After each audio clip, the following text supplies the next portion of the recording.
जय हिंद साथियों, नमस्कार। प्रिय विद्यार्थियों नमस्कार। आज के इस वीडियो में हम कक्षा 12 हिंदी साहित्य का जो अध्याय दूसरा देवदास है, ममता कालिया, तो इस कहानी के बारे में हम पढ़ेंगे और कुछ महत्वपूर्ण ऐसे प्रश्नों का जिक्र करेंगे जो बोर्ड की परीक्षा में पूछे जा सकते हैं। तो सबसे पहले प्रश्न इस कहानी का मैंने ये बनाया है कि दूसरा देवदास कहानी में किस क्षेत्र के परिवेश का चित्रण किया गया है। तो इसका सही उत्तर है हरिद्वार, हर की पौड़ी। कहाँ का चित्रण किया गया है। प्रश्न नंबर 2 की बात करें तो प्रश्न नंबर 2 इस प्रकार है कि दूसरा देवदास कहानी के मुख्य पात्र कौन कौन है। तो 2 पात्र है, संभव और पारो। इसके अलावा संभव की नानी भी है और एक जो पारो का भतीजा है मनु, वो भी है। तीसरा प्रश्न है हरिद्वार गंगा घाट पर हर छोटे बड़े मंदिर पर क्या लिखा हुआ है। तो क्या लिखा हुआ है, गंगा जी का प्राचीन मंदिर। प्रश्न नंबर 4 है संभव की माता का नाम क्या था। तो संभव की माता का नाम था सबिता। प्रश्न नंबर 5 संभव की नानी ने मंदिर में चढ़ाने के लिए कितने पैसे दिए। तो कितने पैसे, 25 पैसे।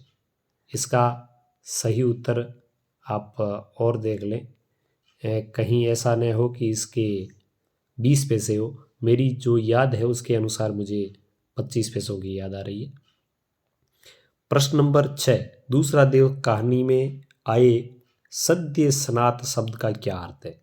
तो सद्य स्नात जिसने अभी अभी स्नान किया हो, सद्य स्नाता हो तो वह स्त्री के लिए आ जाएगा जिसने अभी अभी स्नान किया हो। प्रश्न नंबर 7 है कि लेखिका ने हर की पौड़ी और अन्य स्थानों की भीड़ में क्या अंतर बताया। बहुत ही महत्वपूर्ण प्रश्न है, आप इसको नोट करके रखें। अन्य स्थानों की भीड़ है उसमें एक सूत्रता नहीं होती।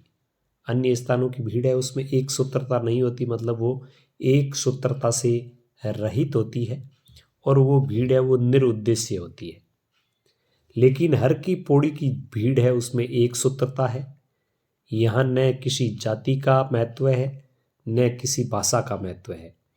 यहाँ की भीड़ का मुख्य उद्देश्य है वो जीवन के प्रति कल्याण की कामना है। यहाँ की भीड़ में पवित्रता है और कुंठा और अतिक्रमण का यहाँ पर कोई नमो निशान नहीं है। बहुत ही महत्वपूर्ण प्रश्न है, इसको आप नोट आउट जरूर करें। प्रश्न नंबर 8 है संभव ने अपना नाम क्या बताया। तो संभव ने अपना नाम बताया संभव देवदास। प्रश्न नंबर 9 संभव और पारो को मिलाने में, संभव और पारो को मिलाने में, आप यहाँ पे मिलाने लिखे, अहम भूमिका किसकी रही।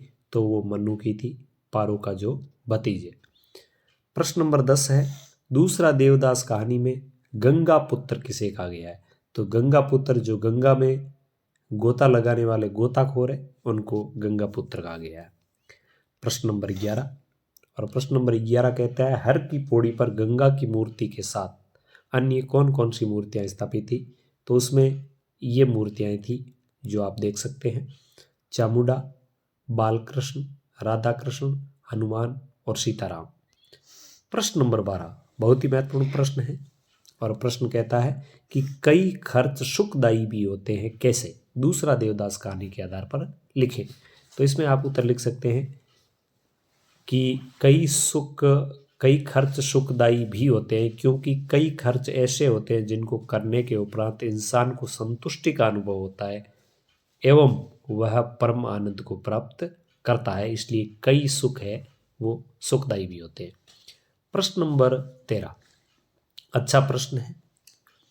मनोकामना की गांठ भी अनूठी होती है, अद्भुत होती है, इधर बांधो उधर लग जाती है, ये कथन आया है पाठ में। तो कथन किस संदर्भ में प्रयुक्त हुआ है। तो उक्त कथन आप कह सकते हैं, उक्त कथन संभव और पारो के पावन एवं सात्विक प्रेम के संदर्भ में प्रयुक्त हुआ है।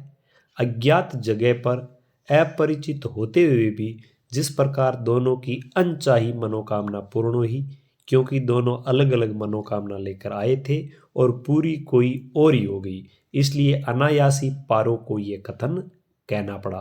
तो ये कथन किसका है, पारो का है। और क्यों कहा गया है, इसका अर्थ क्या है, तो ये यहाँ पर स्पष्ट हो गया है। प्रश्न नंबर 14 अच्छा प्रश्न है। दूसरा देवदास कहानी एवं बम्बैया फिल्म परिपाटी की कहानी के प्रेम में क्या अंतर है? तो इसका उत्तर आप यहाँ अच्छी तरीके से देख सकते हैं, और इसको मैं तो कहूँगा आप स्क्रीनशॉट लें या इसको आप लिखें जरूर, क्योंकि यह प्रश्न पूछा जा सकता है। तो इसका उत्तर कुछ इस प्रकार है, मैं यहाँ पे आपको कोष्टक में बता देता हूँ इसका उत्तर। इसका उत्तर आप इस प्रकार लिख सकते हैं कि आधुनिक समय में मुंबईया या लंकी बम्बैया फिल्म परिपाटी में परोसे गए प्रेम में पवित्रता कम एवं अश्लीलता ज़्यादा होती है। फूडपन अपने पराकाष्ठा पे होती है। वहाँ पर प्रेम को भोग की वस्तु समझा जाता है। स्वार्थ ज़्यादा एवं त्याग की भावना कम होती है। वहीं दूसरा देवदास कहानी का प्रेम पावन, निश्चल, सात्विक एवं भोग की वासना से रहित है। तो इसका आप ये उत्तर लिख सकते हैं। तो प्रिय विद्यार्थियों साथियों, इस प्रकार ये कुछ प्रश्न मैंने महत्वपूर्ण प्रश्न बनाए। अन्य पाठों के भी महत्वपूर्ण प्रश्न यदि आप देखना चाहें तो चैनल के पेज पर आपको मिलेंगे, और जैसे जैसे बोर्ड परीक्षा का समय आ रहा है वैसे वैसे हर पाठ के आपको प्रश्न इस चैनल पर मिलेंगे। तो मेरा तो सिर्फ इतना निवेदन है कि इस वीडियो को पूरा देखें, साथियों को शेयर करें, चैनल को सब्सक्राइब करके रखें ताकि अन्य कोई वीडियो आए तो आपको तुरंत मिल जाए। धन्यवाद।